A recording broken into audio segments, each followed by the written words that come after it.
तो कैसे हैं आप सभी। मैं अविनाश स्वागत करता हूं एक नए वीडियो में। आज मेरे साथ मेरे संवर्ग मेरे लेखपाल साथी अक्षय कुमार मेरे साथ हैं।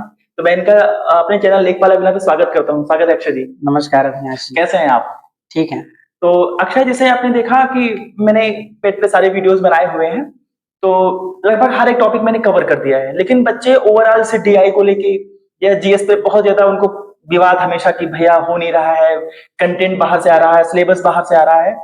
तो मैंने सिर्फ डीआई का मैथ का तो 2 वीडियोस अपलोड कर दिया है ना। एक हमारे साथी अरुण जी है, उनके साथ है। हाँ। और एक मैंने पर्सनल चीजें बताई हुई हैं। मैं चाहता हूं कि जो हमारे साथी, जो हमारे व्यूअर्स हैं, जो बार बार बहुत परेशान रहते हैं ओवरऑल जीएस को लेके, कि हम लोग पेट क्वालिफाई फिर मेंस लेखपाल लेके यहाँ तक पहुंचे हैं, तो हमारे पास एक स्ट्रेटजी, एक तरीका अगर हम लोगों को बताएंगे तो चीजें थोड़ी सी उनके लिए बेहतर हो जाएंगी। तो मैं चाहता हूं कि आप जो साथी हैं उनकी ओवरऑल स्ट्रेटजी क्या हो जीएस में, तो आप उनको जरूर गाइड करें इसके लिए।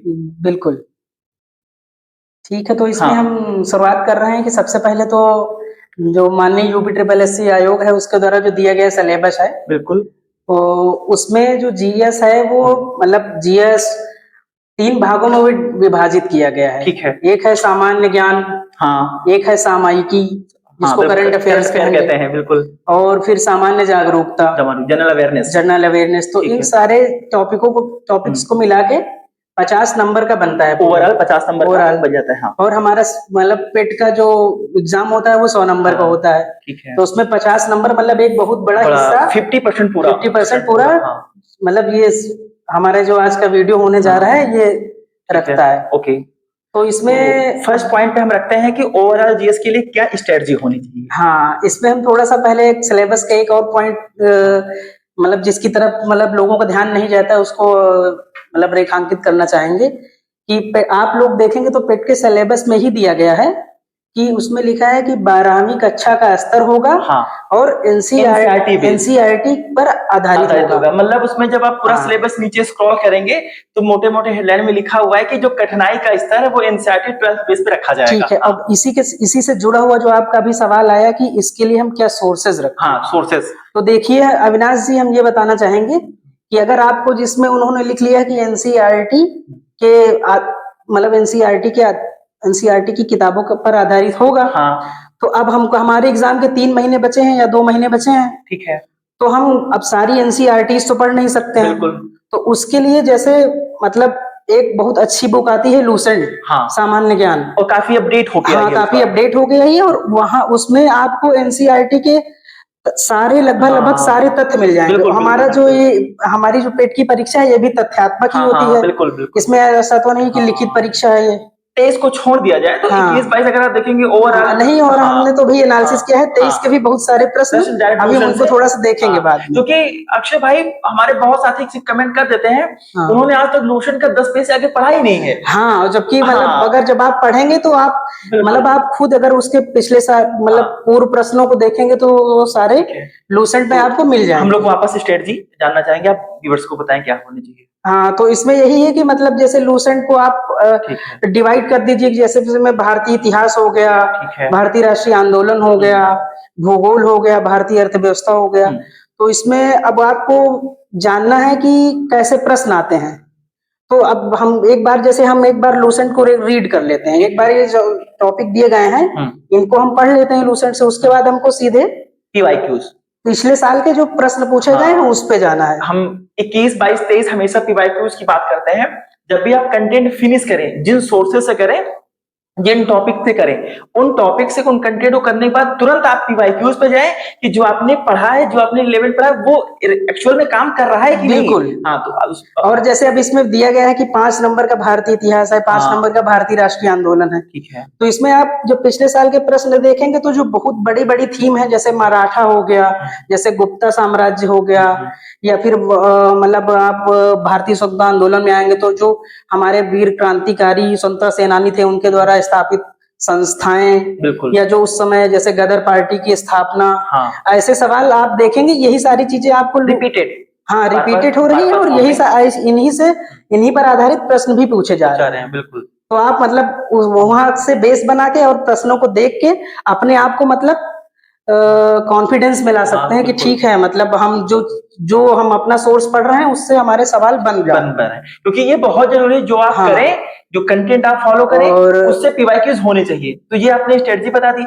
सोर्सेस के लिए एक बार आप हाँ, जैसे जैसे अब इसमें एक आता है कि जैसे अर्थव्यवस्था है, हाँ, इकोनॉमिक भारतीय सेक्टर, अर्थव्यवस्था, तो उसके सवाल लोगों को लगता है कि नहीं, पता नहीं कहाँ से आ कहाँ रहे से आ गए हैं, हैं। बिल्कुल। उनको भी आप देखेंगे तो जैसे मतलब समितियां आ रही हैं, जैसे नीली क्रांति, स्वर्ण क्रांति, हाँ। या फिर जैसे अभी 23 में पूछा गया था, एफआरपी पूछा गया था, जो गन्ने के लिए होता है, ऐसे ही एमएसपी होता है।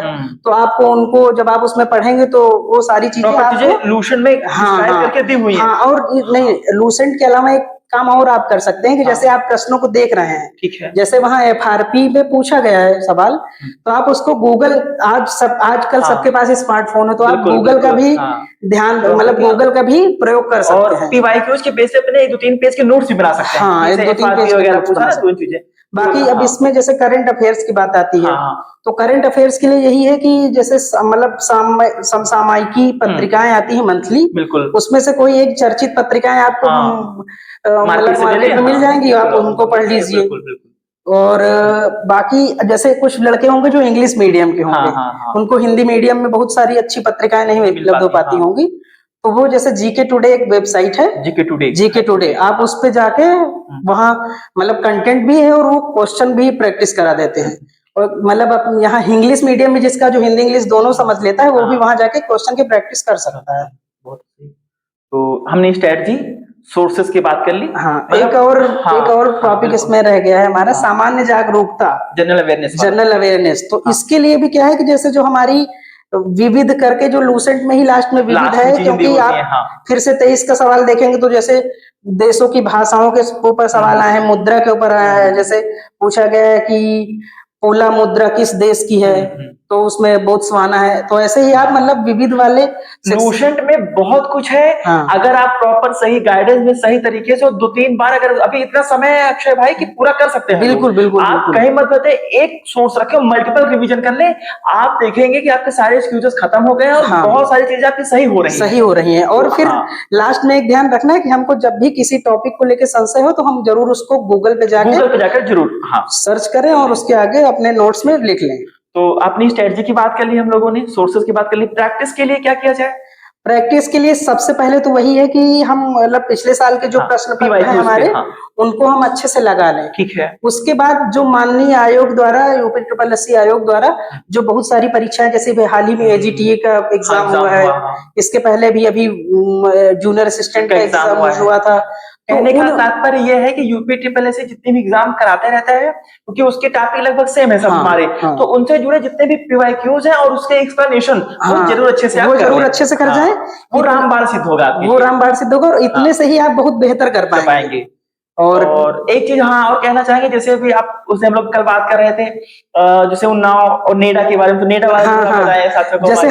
जैसे सामान्य जागरूकता, या फिर हम उत्तर प्रदेश में हैं, कहीं भी जैसे किसी भी जिले में रहते हैं, जैसे अभी हम लोग यहाँ लखनऊ में ही यहाँ सेंटर में है, ट्रेनिंग इंस्टीट्यूट है देवा रोड पे। अब यहीं पर नेडा है, लेकिन हम लोग हमेशा सुनते थे कि नेडा है, देखो अभी AGTA का एग्जाम हुआ और उसमें पूछा गया नेडा की स्थापना कब हुई है। ऐसे ही हम लोगों को थोड़ी जागरूकता होनी चाहिए, जब हम कहीं जाएं, कहीं घूमने भी जाएं, तो ध्यान रखें कि कोई संस्थान हमको राष्ट्रीय महत्व का या राजकीय महत्व का या अंतर्राष्ट्रीय महत्व का दिखे, तो उसके बारे में थोड़ा सा गूगल कर लें। पावर अपने चारों तरफ रखें, चीजों को सामान्य जागरूकता का मतलब यही है कि हम कितना जागरूक हैं अपने लेके, है ना। तो ये चीजें ओवरऑल स्ट्रेटजी रही हमारी। तो ये जो 50 नंबर का भी हमारे अक्षय भाई ने बताया है पूरा टॉपिक से, पेट के सिलेबस से, अगर इनको आप सिलेबस वाइज, टॉपिक वाइज जो इन्होंने कहा, अगर फॉलो करते हैं तो लगभग बहुत अच्छे मार्क्स आ जाएंगे। बिल्कुल सारे कंटेंट को खत्म कर, जो भी टॉपिक है कंटेंट से खत्म कर लीजिए, जो भी जहां से भी जो सोर्सेस है, हम लोग सॉल्यूशन बात की, मतलब सिलेबस को लेके बहुत भयभीत नहीं होना है, एक पैनिक हो गए हैं, रात को 2-3 दिन तक नींद नहीं आ रही है, बिल्कुल। तो आप अपने मेंटल हेल्थ और फिजिकल हेल्थ को खराब कर लेंगे, आप एग्जाम भी नहीं दे पाएंगे। इस बिल्कुल सीमित सोर्स रखिए और पीवाईक्यूज को एक सोर्स रखना है, कंटेंट पूरा उससे खत्म करना, बार बार पीवाईक्यू जो यूपी SSSC के जितने भी सारे पेपर उसको सॉल्व करते रहना है, और प्रॉपर अपनी हेल्थ का, खाने पीने का, प्रॉपर नींद का बिल्कुल ध्यान रखना है। तो ये चीजें हैं। तो ठीक है, थैंक यू अक्षय भाई, और आप लोग ये चीजें करें। फिर नेक्स्ट वीडियो में मिलते हैं नए टॉपिक के साथ। जय हिंद, जय भारत।